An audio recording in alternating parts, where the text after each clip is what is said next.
27 dos 66 livros que compõem a Bíblia estão no Novo Testamento. Embora a Bíblia não use essa expressão Novo Testamento para esse grupo de livros, ele é a parte da Bíblia que começa com o nascimento de Jesus, indo até o livro de Apocalipse. A diferença dos 39 que compõem o Antigo Testamento no tempo é muito interessante, porque começando com Moisés escrevendo o livro de Gênesis, o Pentateuco e provavelmente Jó, até Malaquias, a gente tem um período de 1 milênio aproximadamente, ou até um pouco mais do que isso. Então é muita história. Se a gente considerar ali uns 6.000 anos de civilização, de tempo da humanidade percorrendo na sua história de pecado, a parte é significativa, 1000 de 6. Mas quando a gente olha para o Novo Testamento, esses 27 livros que foram escritos, eles estão todos num período que não é muito superior a de 50 anos. Começando com a carta de Paulo aos Tessalonicenses até o Evangelho de João, que foi o último livro a ser escrito, a gente tem um período bem curto, bem curto. Então, entender esse primeiro século é entender o contexto de uma parte significativa da Bíblia. Antes de a gente mergulhar num texto específico, convém pensar como que era este momento na história, principalmente o que os primeiros cristãos enfrentaram. É um momento plural. Primeiro de que este século é o século romano. O Império Romano dominava toda a bacia do Mediterrâneo, então, num exercício de olhar para o mapa agora e compreender onde é que esse império estava, nós vamos olhar para todo o norte da África, a Europa tal como a conhecemos, desde Portugal até a Índia, e a extensão desse império é o domínio dos romanos sobre toda essa área. Portanto, a gente pode pensar aí em 3 continentes sobre o domínio de um povo que impõe a sua cultura. Ao dominar, os romanos trouxeram para muitos povos diferentes uma tecnologia de comunicação que é a língua latina, que já vai se colocar sobre um grego que Alexandre já tinha trazido há alguns séculos antes. Então, quem se comunica em latim e grego consegue atravessar 3 continentes com uma facilidade maior para poder falar com muita gente. Não é à toa que o Novo Testamento inteiro foi escrito nessa língua. E mesmo que judeus, hebreus, falavam naturalmente o aramaico, tendo uma raiz hebraica de comunicação, eles vão pegar e vão escrever em grego porque eles querem mandar cartas e epístolas e livros para todos os lugares do império. Os romanos não fizeram só isso. Os romanos criaram uma tecnologia de transporte muito grande. Então era possível se deslocar com muito mais facilidade do que qualquer outro tempo anterior à história. Se andava muito e com muito mais facilidade. É assim, aquela frase, todos os caminhos do mundo vão levar a Roma, conforme eu já disse aqui, é uma frase real.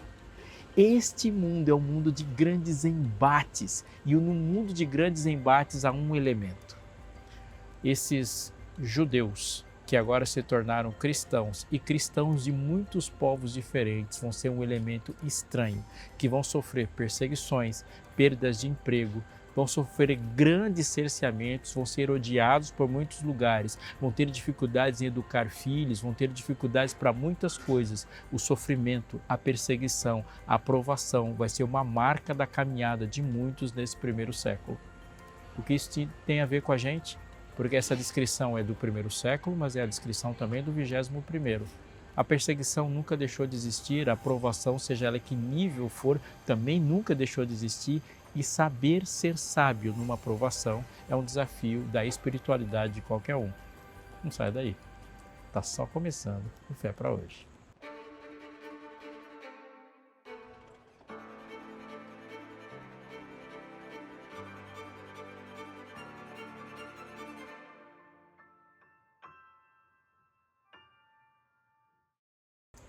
Estamos de volta e com uma oferta especial, uma oferta mesmo, uma oferta de graça. E põe isso na cabeça, porque essa é a palavra mais importante que eu tenho que te dizer.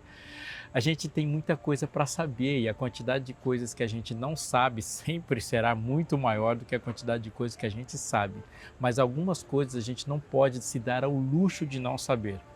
Por exemplo, a verdade. A verdade é uma pessoa, a verdade é Jesus e aquilo que Ele falou. Esse guia de estudos que a Novo Tempo preparou para você, A Procura da Verdade, fala dessa pessoa e de como ele falou e as palavras deles que regulamentam a nossa vida, que dão formato para essa relação de amor.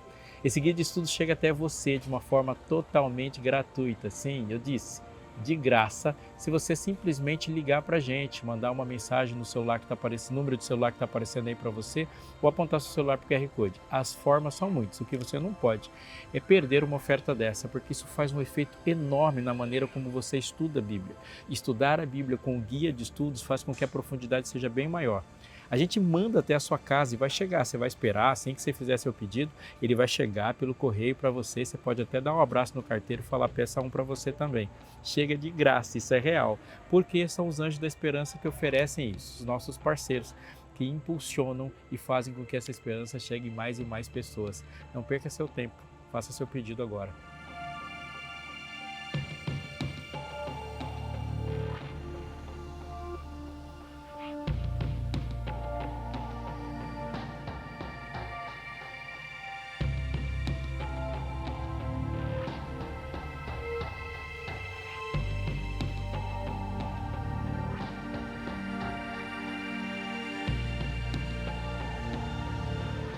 Antes dos anos 1700, um grupo de judeus viveu uma experiência fora de casa, chegando neste lugar que eu estou aqui. Esse estado, o estado de Pernambuco, teve na sua história uma experiência muito importante, como uma experiência de liberdade religiosa. Não foi um período muito longo, mas eles puderam aqui cultuar. Vindos da Europa de uma perseguição ferrenha e violenta, puderam por algum período de tempo sobreviver aqui e cultuar. São judeus da dispersão, aliás, dispersão é a palavra que Tiago usa para mandar a sua carta para aqueles que estão dispersos pelo mundo. A carta de Tiago começa e é endereçada para pessoas assim, que estão longe de casa, longe dos seus irmãos, longe de um ambiente favorável, longe do seu habitat, do seu ambiente doméstico. Longe enfrentando o ser imigrante, o ser estrangeiro, o conviver com uma cultura hostil, o ter seus direitos cerceados. E todas as coisas que envolvem estar longe de casa e ter como um sentimento de patriotismo, não aqueles que nasceram com eles no mesmo lugar, mas a unidade é formada por aqueles que professam, confessam e vivem sobre uma outra lógica, a lógica do reino.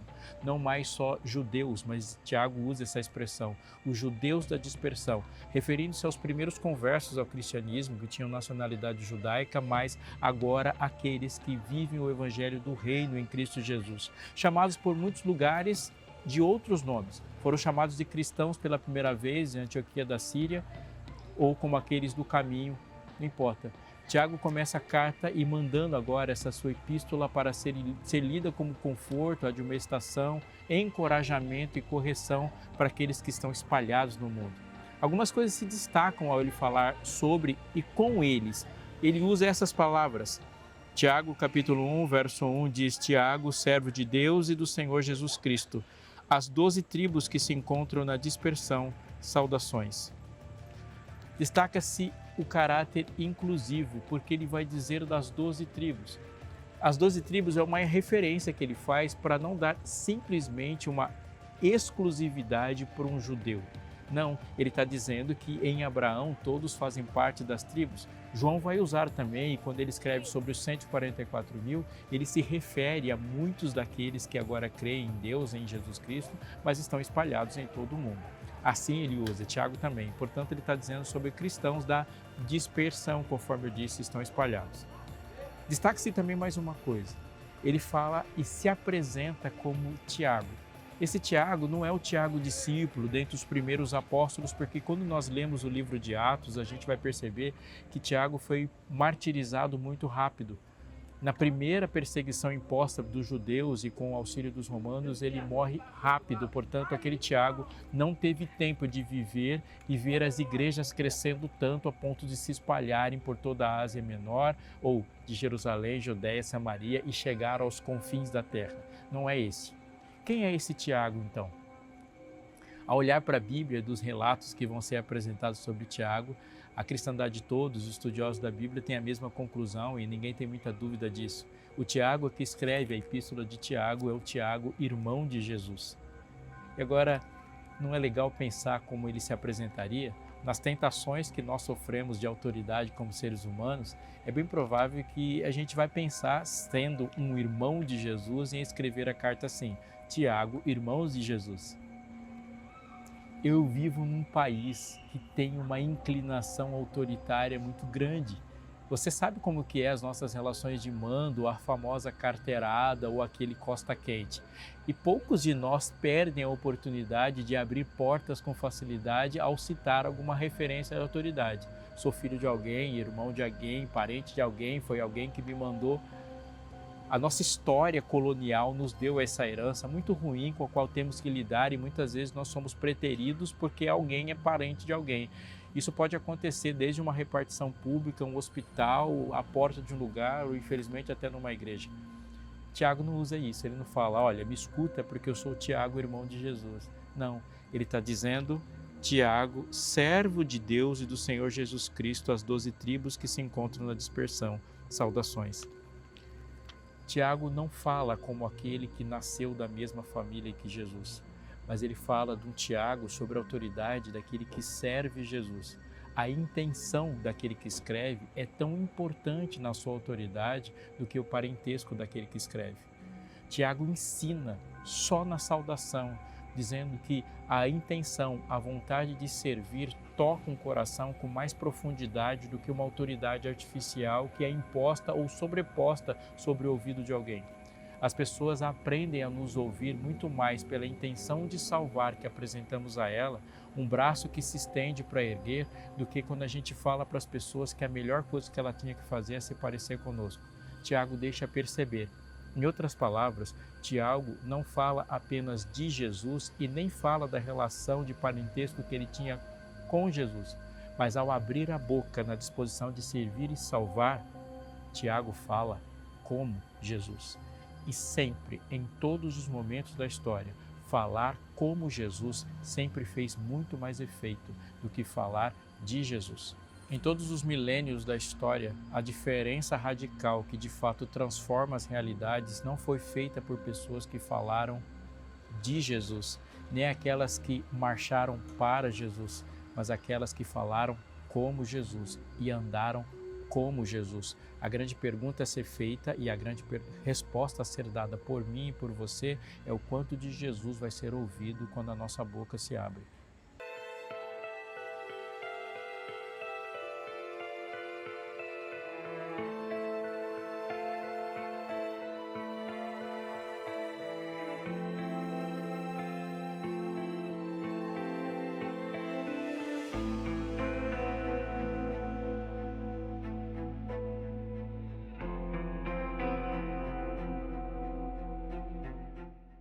Meus irmãos, tende por motivo de toda alegria o passardes por várias provações, sabendo que a provação da vossa fé, uma vez confirmada, produz perseverança. Ora, a perseverança deve ter ação completa, para que sejais perfeitos e íntegros, em nada deficientes. Parece estranho, mas é fundamental entender o que ele está dizendo aqui.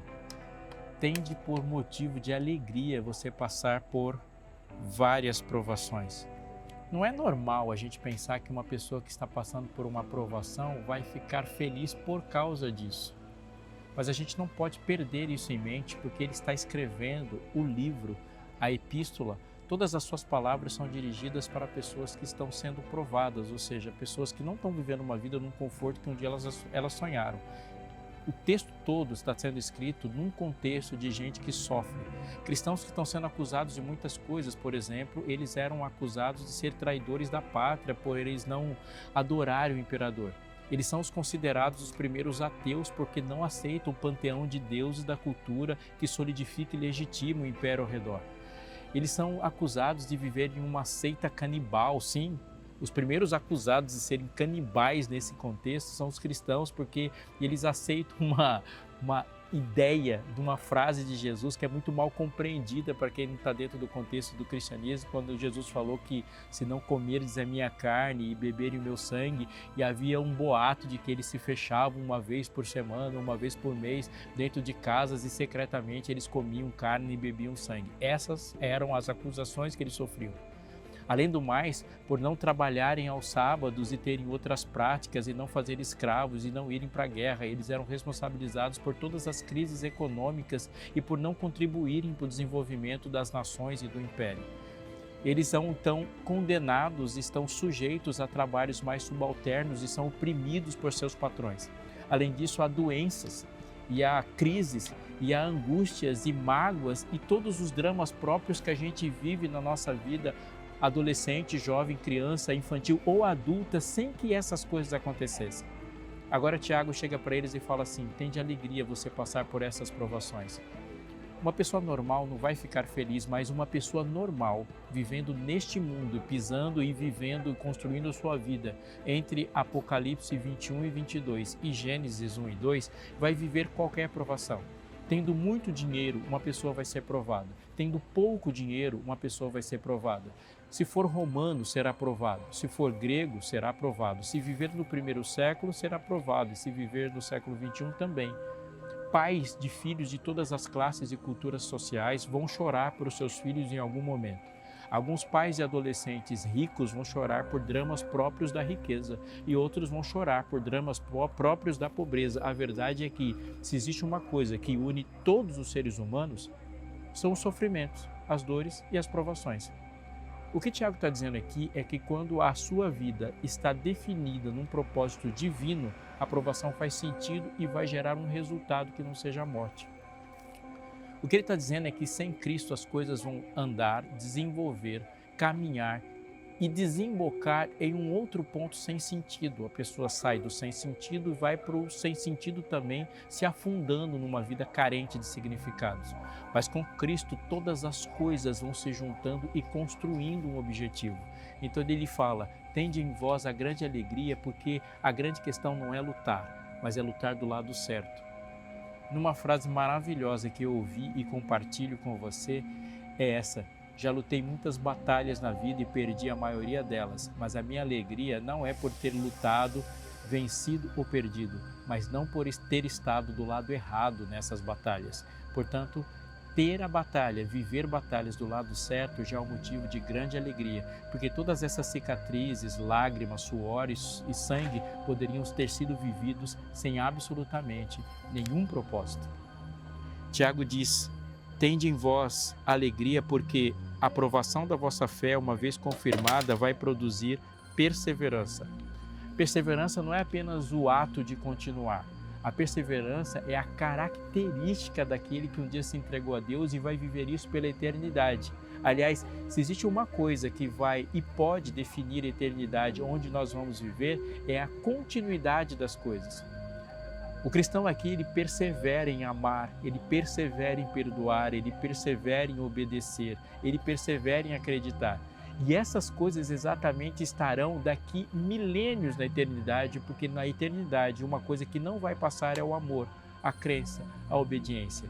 Continuamos firmados. É uma prova de que a raiz está grande, sólida e madura. Vai produzir em você uma característica fundamental. Tem uma coisa que não pode escapar aqui da provação e você deve prestar atenção nisso. A provação traz exatamente em si este significado: prova. Eu fui professor por muitos anos e eu quero confessar uma coisa para você. As primeiras provas que eu apliquei, eu tinha um objetivo: reprovar um monte de gente. Eu fazia umas provinhas que os alunos até perguntavam: professor, o que vai cair na prova? E eu prontamente respondia: lágrimas. E eu sentia e dava para ver a angústia das pessoas que esperavam provas. Eram provas de fato muito bem elaboradas, mas elas tinham um objetivo equivocado. Era tão difícil de fazer que poucos alunos eram aprovados nessas provas. Até que um dia eu comecei a descobrir e a maturidade trouxe para mim uma outra perspectiva. Eu não fazia mais provas com o objetivo de reprovar. Eu fazia provas com o objetivo de dar a oportunidade para os bons alunos de mostrarem o quanto eles sabem e mostrar o melhor, para que eles percebessem na hora da prova que eles sabiam mais do que eles pensavam que sabiam. Na verdade, a prova continuava bem difícil, mas o objetivo era diferente, porque mesmo que a prova era difícil, os bons alunos sentiam a alegria de serem provados. Deus não manda uma prova com o sentido de massacrar, diminuir ou reprovar os seus fiéis, mas a prova existe para que os fiéis saibam a solidez da sua crença. A prova existe para aquilo que está lá escondido no interior venha para fora. Um grande exemplo na Bíblia de provado e provação é Jó. É muito difícil falar de provação sem falar desse grande homem chamado Jó. O que saberíamos sobre Jó se aquilo que aconteceu com ele naquele dia não tivesse de fato acontecido? Havia um homem na terra de Uz cujo nome era Jó, homem íntegro, reto, temente a Deus e que se desviava do mal. Mas qual é a substância daquilo que Deus foi de fato capaz de produzir em Jó? E a gente só descobriu quando Jó foi provado. Não podemos dizer e afirmar que Deus tem prazer na provação e muito menos que Ele está limitado a produzir características dele em nós simplesmente na dor. Mas também não podemos esquecer que a aprovação é que diz quem de fato nós somos e que a nossa fé não é circunstancial. Presta atenção. Muitas pessoas elas podem se levantar e dizer assim: eu nunca roubei, Deus produziu em mim um caráter honesto, enquanto o universo inteiro pode dizer assim: não, você nunca roubou porque nunca teve uma oportunidade de roubar. Algumas pessoas podem dizer: eu nunca adulterei, eu sou uma pessoa fiel, enquanto até Satanás, como fez com Jó, se levanta e diz assim: você nunca teve oportunidade de fazer isso. E toda a sua santidade foi construída pela cultura, pela circunstância ou pelo medo. Até que a prova vem e as coisas de fato mudam e aquilo que de fato estava no interior aparece na provação. Tende em vós a alegria na provação, diz Tiago, porque tudo que está fazendo em você está dando um testemunho para o universo do que Deus foi capaz de fazer e produzir em você.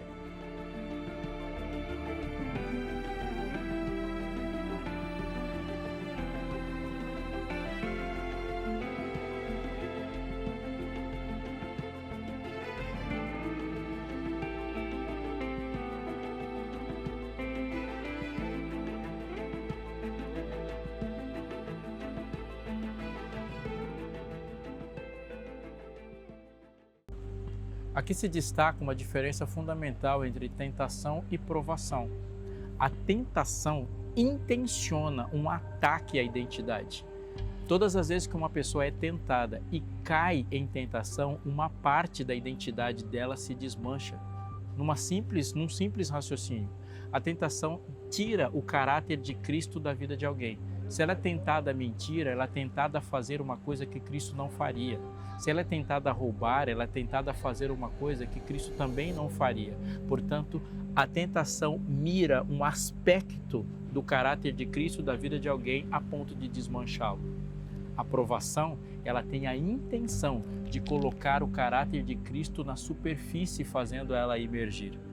Uma vez um homem estava fazendo uma escultura e essa história se tornou clássica porque ele era um grande escultor. E alguém foi visitar o seu ateliê e viu ali ele fazendo as esculturas e ficou impressionado com as semelhanças que tinham entre aquela cópia e aquilo que ele pretendia fazer. Viu uma estátua de Davi maravilhosa e ele olhou para uma grande pedra de mármore e perguntou para o escultor: o que você está fazendo aqui? Ele disse: é que eu estou esculpindo uma imagem de Jesus. Mas ele olhou e falou assim: que isso é impressionante, porque não tem nada de Jesus aqui.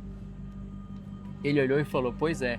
E como que você vai transformar um bloco de mármore em Jesus? Ele falou: o processo é simples. Eu estou olhando para esse bloco, vou pegar o meu martelo, vou pegar meus instrumentos e tudo que não se parece com Jesus vai sair daqui. O plano, o processo de nos salvar e de nos transformar, resistindo à tentação e sendo provados ao nos tornar perseverantes e cada dia mais a imagem e semelhança dele é o mesmo. A batida, o talhar, o passar pelos crisóis da vida e pelo refinamento vão tirando da nossa vida cada vez coisas que não se parecem com Jesus e são intrusas em nós. E cada momento e muitas vezes em cada gota de lágrima que escorre é uma perspectiva mais nova, uma personalidade mais afinada, uma identidade em Jesus que está ali. Tiago, quando fala sobre isso, ele fala que em meio à provação, à dor e à tragédia, fique grato e peça uma coisa. O texto não termina sem que ele diga: se porém algum de vós necessita de sabedoria, peça a Deus, que a todos dá liberalmente e nada lhes impropera e ser-lhe-á concedida. Peça, porém, com fé e nada duvidando, porque o que duvida é semelhante à onda do mar, impelida e agitada pelo vento. Não suponha esse homem que alcançará do Senhor alguma coisa, homem de ânimo dobre, inconstante em todos os seus caminhos. Ele coloca um contraste aqui. Primeiro, ele diz que essa sabedoria não vai ser adquirida com estudo. Não, ninguém fica sábio e tem diploma de sabedoria. Não existe doutorado em sabedoria. Não existe MBA e curso de sabedoria. Sabedoria também não se adquire com uma experiência de acúmulo de anos e dias ou de experiências vividas em vários lugares. O que Tiago está dizendo é que nós não nos tornamos mais sábios quando temos filhos ou que tornamos sábios quando passamos por dor ou luto, embora a gente popularmente diga isso. O que ele está dizendo é que sabedoria é um dom divino que vai nos conceder. Se você está precisando de sabedoria, peça. Por favor, não se esqueça. Ele está dizendo sobre sabedoria em sofrimento. Obviamente que essa sabedoria pode ser pedida em qualquer outra circunstância da vida e precisamos de sabedoria para cada minuto da vida. Mas especialmente quando a dor está assaltando, quando as circunstâncias são probantes, quando a provação se acende, a gente precisa decidir e as decisões em momentos como esse são muito mais complexas. Decidir na tristeza, decidir na dor, decidir na perda, discernir entre o que é certo e errado, entre o que é bom e o que é ruim, entre o bem e o mal, na sabedoria é um dom, ou na aprovação é um dom dado por Deus. Se alguém de vós precisa de sabedoria, peça. O conseguir levantar a cabeça e olhar por cima da tempestade, inclusive para perceber que toda tempestade é de fato passageira. Ele está dizendo que Deus dá essa sabedoria e não impropera. O que ele está querendo dizer assim, no sentido da palavra, é Deus não vai jogar na sua cara isso. Isso nos dá um tremendo conforto. Tiago começa nos primeiros versículos do seu livro dizendo algumas coisas para a gente que a gente tem que ter sempre em mente. Primeiro, Deus não te abandonou no momento de provação. Ele está andando com você. Mais do que andar ao seu lado, Ele está andando dentro de você e produzindo coisas no seu coração. O que está aparecendo do lado de fora na sua aprovação é o caráter dele. Em outras palavras, muitas vezes você pode estar pensando que Deus não está falando com você. O que Tiago está dizendo é que Ele não apenas está falando com você, mas na aprovação Ele decidiu falar através de você, porque muitas pessoas estão ouvindo pela maneira como você resiste à dor. Ele também está dizendo que essa provação vai produzir sabedoria porque Deus vai te dar sabedoria e você pode pedir o tempo todo. Ele não vai jogar na sua cara, isso que ele está querendo dizer. Ele não te lembra dos momentos em que você não foi sábio, mas ele te lembra que ele pode conceder sabedoria a cada momento, a cada segundo, porque ele vai dar. Peça com fé, não uma fé para ontem nem uma fé para amanhã, uma fé para hoje, porque essa fé que você precisa hoje é uma fé que gera solidez. O que você precisa é olhar para a fonte, para o autor e consumador da fé, aquele que guia a sua vida, porque tudo pode mudar, menos ele.